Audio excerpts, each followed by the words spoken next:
তো হ্যালো বন্ধুরা, আমি রুবিনা চলে আসলাম তোমাদের সাথে আরেকটা ভিডিও নিয়ে। আজ আমি করব একটা সম্পূর্ণ নিরামিষ রেসিপি। আলু মটর দিয়ে পনিরের একটা নিরামিষ রেসিপি করব। তো প্রথমে মটরগুলো ভিজিয়ে রেখেছি। তারপরে এবার দেখো আমি ফ্রিজ থেকে পনিরটাকে বের করে নেব। সকালবেলা পনির নিয়েছিলাম।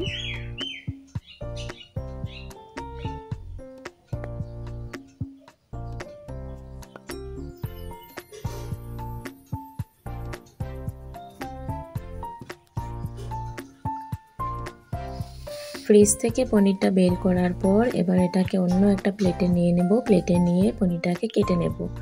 তো আমি আমার চাকু নিয়ে এসেছি, চাকুটা দিয়ে পনিরগুলোকে সুন্দর করে কেটে নেব।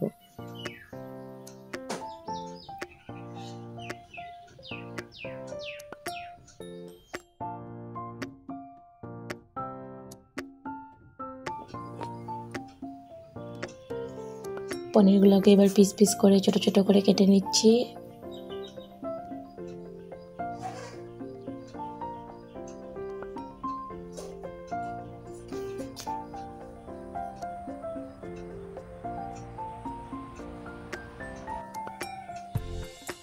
তো এবার আমার সব পনিরগুলো পিস পিস করে কাটা হয়ে গেছে।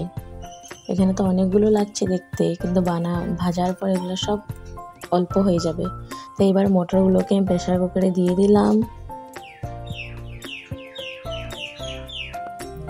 এবার রান্নার জন্য যেগুলো আমি নিয়েছি আলু, ক্যাপসিকাম আর টমেটো। এটাতে কোনো পেঁয়াজ রসুন কিছু ব্যবহার করব না, কারণ এটা তো নিরামিষ।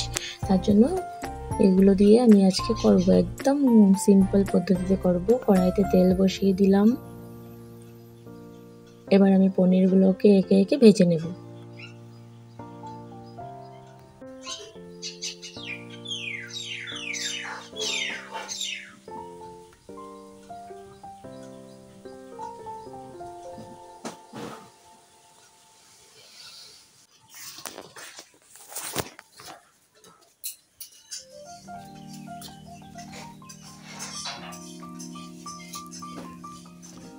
পনিরগুলোকে ভালো মতন ভেজে নেব, একটু লাল লাল করে। তো এই পিঠ আমি ভেজে নিয়েছি। এবার আবার নাড়াচাড়া করে আরেক সাইডটা ভেজে নেব। একটুক্ষণ পরে পরে ভাজতে হবে, না হলে সেটা লেগে যাবে পনিরটা। কিন্তু আমারটা লাগেনি, সুন্দর মতনই ভাজাভাজি হচ্ছে।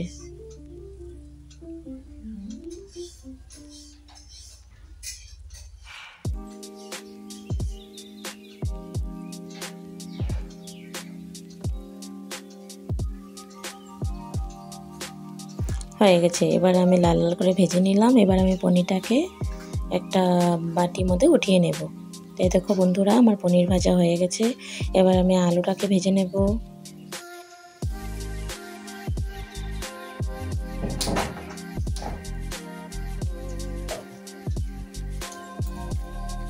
ভালো মতন করে নাড়াচাড়া করে নেব।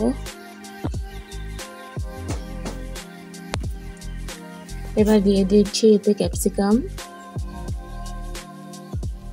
তারপরে কাঁচা লঙ্কা আর টমেটো দিয়ে এটাকে ভালো মতন ভাজা ভাজা করে ভাজতে থাকবো।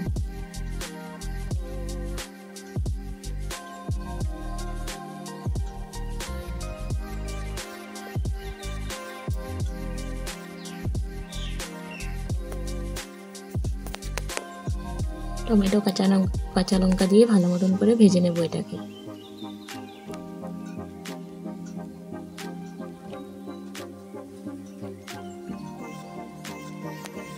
আবারও একটু নাড়াচাড়া করে নেব।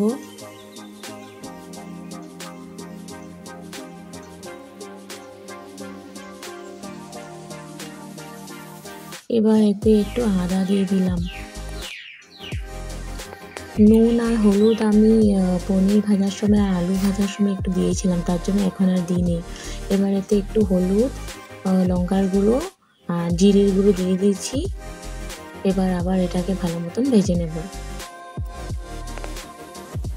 মশলাটাকে ভালো মতন কষিয়ে না নিলে খেতে ভালো লাগবে না।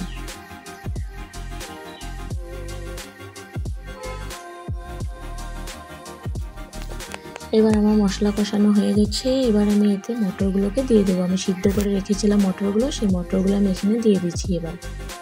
এবার এটাকে ভালো মতো নাড়াচাড়া করে নেব, যাতে এতে মশলাটা ভালো মতন করে ঢুকে যায়।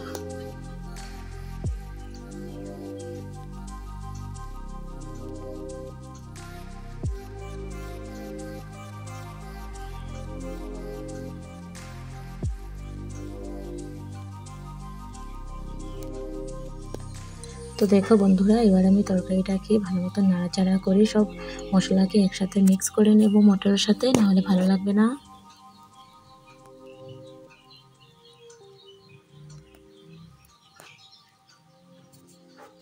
এবার আমি এতে একটু জল দিয়ে দিয়েছি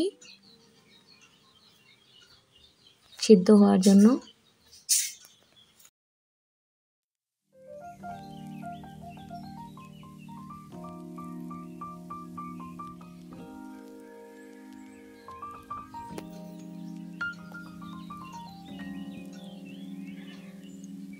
বন্ধুরা, তোমাদের আমার তরকারি কালারটা কেমন লেগেছে? তো এবার এতে আমি আরেকটু বেশি করে জল দিয়ে দিলাম।